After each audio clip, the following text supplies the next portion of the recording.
ఈరోజు టీడీపీ అంటే ఎట్లా అయిపోయిందంటే టాపిక్ డైవర్ట్ పాలిటిక్స్గా అయిపోయింది. టీడీపీ అంటే గెలిపించుకోలేకపోయామంటే అది కరెక్ట్ కాదన్న చెప్తున్నా కదా. మేము ఒక పక్క ఈవీఎంల మీద ఫైట్ చేస్తున్నాం కాబట్టి ఆ వాదన అయితే మేము అసలు పట్టించుకోదలుచుకోలేదు. ఎందుకంటే ఖచ్చితంగా వైఎస్ఆర్సీపీ గెలిచిందని మేమైతే భావిస్తా ఉన్నాం.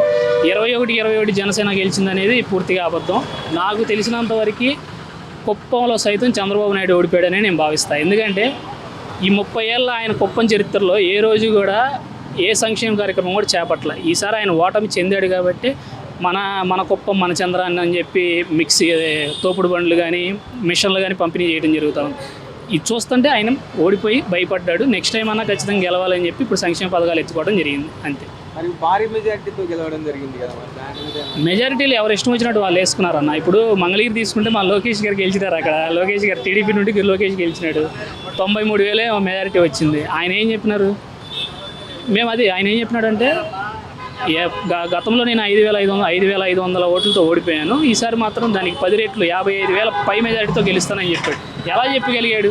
అదే వీటిలన్నింటినీ కూడా ఏదైతే సమాధానాలు లోకేష్ గారు చెప్పడం, 55,000 పైనతో గెలవడం అని చెప్పడం ఒకటి, స్టేట్లోనే టాప్ 3 మెజారిటీలో నేను ఉంటానని చెప్పడం ఒకటి, బుద్ధా వెంకన్న గారు వైఎస్ఆర్సీపీకి ప్రతిపక్ష హోదా కూడా రాదని చెప్పటము, ఇవన్నీ ఇట్లా చాలామంది ముందుగానే కేకే సర్వే దేశంలో 25 సంస్థలు దాదాపు 25 నుంచి 30 సర్వే సంస్థలు ఉంటే ఒక్క కేకేనే ఎలా చెప్పగలిగాడు టీడీపీ గెలుస్తుందని? ఆయనకి ఎవరు చెప్పారు ముందుగానే? ఆయన ఎన్ని శాంపిల్స్ తీసుకున్నాడు, మిగతా వాళ్ళు ఎన్ని శాంపిల్స్ తీసుకున్నారు, వీటిలన్నింటి మీద కూడా విచారం చేయమని 25 లక్షల లీటర్లు వేయాలని మేము డిసైడ్ అయ్యాం. ఈ విషయం చాలా బ్యాక్గ్రౌండ్లో చాలా వర్క్ జరుగుతూ ఉంది. దీని గురించి నేను జగన్ గారు బెంగళూరు టూర్ వెళ్తున్నారు ప్రతిసారి అనేది అని కూడా నేను దానికి కూడా సమాధానం చెప్తాను. యాక్చువల్గా గెలిచిన తర్వాత చంద్రబాబు నాయుడు గారు అసెంబ్లీలో సూపర్ 6 హామీలు ఇచ్చాము, చూస్తుంటేనే భయం వేస్తుంది అని చెప్పినప్పుడు, అది చెప్పిన తర్వాత దాదాపు 47 మంది ఎమ్మెల్యేలు టీడీపీ నుంచి వైఎస్ఆర్సీపీలో జాయిన్ అవ్వడానికి ఒక ప్రతినిధి ఎన్నుకున్నారు. ఆయన ద్వారా జగన్ గారి దగ్గరికి సంకేతాలు కూడా వెళ్ళినాయి. మేము ఇలా వచ్చేయాలనుకుంటున్నాము, అవసరమైతే ఒక్కొక్క ఎమ్మెల్యే ఇంకో ఎమ్మెల్యేని తీసుకొచ్చి మ్యాజిక్ ఫిగర్ని టచ్ చేసి కూడా గవర్నమెంట్ మార్చే ప్రయత్నాలు కూడా జరుగుతూ ఉంటే కనీసం 6 నెలలు అన్న టైం ఇవ్వాలని చెప్పి జగన్ గారు ఆ ఆలోచన పక్కన పెట్టేశారు. ఆ ప్రతినిధిగా వచ్చిన ఆయనకు కూడా సున్నితంగా మందులు ఇచ్చినట్టు మాకైతే ఉంది. ఈ ఎంపీలు వీళ్ళైతే ఏమన్నారంటే డిసెంబర్ దాకా అధికారంలో ఉన్న పార్టీలోకి మారడం సహజం, డిసెంబర్ నుంచి అసలుగా మొదలవుతుందని నేను భావిస్తా ఉన్నా. ఖచ్చితంగా ఎన్నో రోజులు ఈ గవర్నమెంట్ ఉంటుందని అయితే నేను ఫీల్ అవ్వట్లేదు. ఇక వెళ్ళిపోయిన ఈ మోపిదేవి రమణ వెంకటరమణ గారు కూడా వెళ్తూ ఒక మాట అన్నారు, ద్రోహం చేయాలనుకున్న అయితే ఎలక్షన్కు ముందే వెళ్ళిపోయేవాడిని అని చెప్పి. యాక్చువల్గా జగన్మోహన్ రెడ్డి గారు ఆయన 3 సార్లు ఓడిపోయినప్పటికీ కూడా ఆయనకి రాజ్యసభ ఇచ్చి ఆయన గౌరవం ఇచ్చారు. ఒక మృతికార అతన్ని రాజ్యసభకు పంపడం జరిగింది. ఆయన నిజంగా పార్టీకి ద్రోహం చేయకూడదు అనుకుంటే ఎలక్షన్కి ముందే వెళ్ళిపోవాలి. ఆయన ఉండగానే 11 సీట్లు వచ్చినాయని మీరు డిక్లేర్ చేశారు కదా, ఇంకా ఆయన వల్ల యూజ్ ఏమనుకోవాలి? ఎట్లా అంటే ఆయనకి రాజ్యసభ ఇచ్చినప్పుడు నాకు ఇష్టం లేదు కానీ తీసుకున్నాను అన్నాడు. రాజ్యసభ ఆయన తీసుకుంటే ఎలక్షన్ టైంకి వాళ్ళ అబ్బాయికి ఎమ్మెల్యే టికెట్ వస్తుందేమో అని చెప్పి భావించాడు.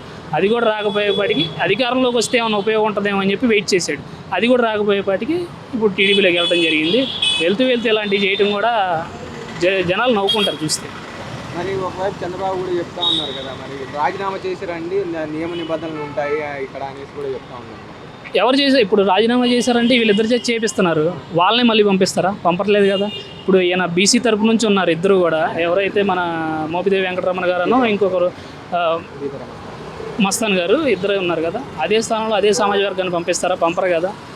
ఆయనకు కావాల్సింది ఏంటంటే ఇప్పుడు ఆయన తరపున ఆయనకి నచ్చిన వాళ్ళు రాజ్యసభగా వెళ్ళటం కావాలి. అందుకని వీళ్ళని కొనటము, వీళ్ళ చేత రాజీనామా చేసి ఇప్పుడు మోపిదేవి వెంకటరమణ గారికి ఎమ్మెల్సీ ఇస్తారని చెప్పి అంటున్నారు.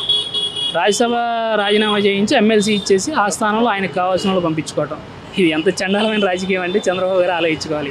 ప్రస్తుతం గవర్నమెంట్ వచ్చిన దగ్గర నుంచి కూడా ఏది ఒక్కటి కూడా ప్రజలకు ఉపయోగపడే పని ఏదో ఒకటి కూడా చేయాలి. ఆయన గవర్నమెంట్లోకి వచ్చిన మొదటి రోజున ఏం చేశారంటే, ఏదైతే జగన్మోహన్ రెడ్డి గారు గవర్నమెంట్ ప్రైవేట్ స్కూల్లో కూడా బాగా చదువుకునే వ్యక్తి ప్రైవేట్ స్కూల్కి వెళ్ళాలి అంటే 25% రిజర్వేషన్ కల్పించాడు, దాన్ని తొలగించాడు.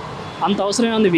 విద్యా వ్యవస్థలో 25% ఫ్రీగా పేదలకి ఇవ్వాలి సీట్లు అన్నదాన్ని క్యాన్సిల్ చేయాల్సిన అవసరమే ఉంది. ఈ శ్రీ చైతన్య నారాయణకి పుణ్యం చేయటం కాకపోతే ఏమీ లేదు దాంట్లో. ఇక ఆ తర్వాత పవన్ కళ్యాణ్ గారు కూడా అధికారంలోకి వచ్చిన మొట్టమొదటి పెట్టిన కాన్ఫరెన్స్ ఏంటంటే సినీ నిర్మాతలతో మీటింగ్.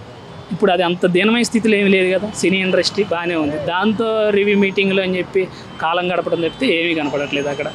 ఇప్పుడు మనకి విజయవాడలో ఫ్లడ్స్ వచ్చినాయి. ఫ్లడ్స్ రావటం అంటే ఇది నిన్న జగన్మోహన్ రెడ్డి గారు కూడా అన్నారు మ్యాన్ మేడ్ ఫ్లడ్స్ అని చెప్పి. ఖచ్చితంగా it's floods made by Chandrababu Naidu యాక్చువల్గా చెప్పాలంటే. ఎందుకంటే కేవలం ఆయన కరకట్ట మీద ఉన్న నివాసం పొంగిపోకూడదు అని చెప్పి బుడమేర వంతెనలోకి ఫ్లడ్స్ వదలటం జరిగింది. దాంతో సింగనగర్ పైపుల్ రోడ్డు, విశాలాంధ్ర రోడ్డు మొత్తం మునిగిపోవడం జరిగింది. నిన్న మేము అక్కడికి వెళ్తే విశాలాంధ్ర రోడ్డు నుంచి ప్రజలు అవస్థ పడుతూ ఎట్లా కొట్ట పడవలకి 1600, 2000, 4500 కట్టి సింగనగర్ బ్రిడ్జ్ దాకా వస్తే సింగనగర్ బ్రిడ్జ్ దాకా వచ్చిన తర్వాత వాళ్ళకి పునరావాస కేంద్రాలు ఎక్కడున్నాయో కూడా చెప్పే పరిస్థితి లేదు.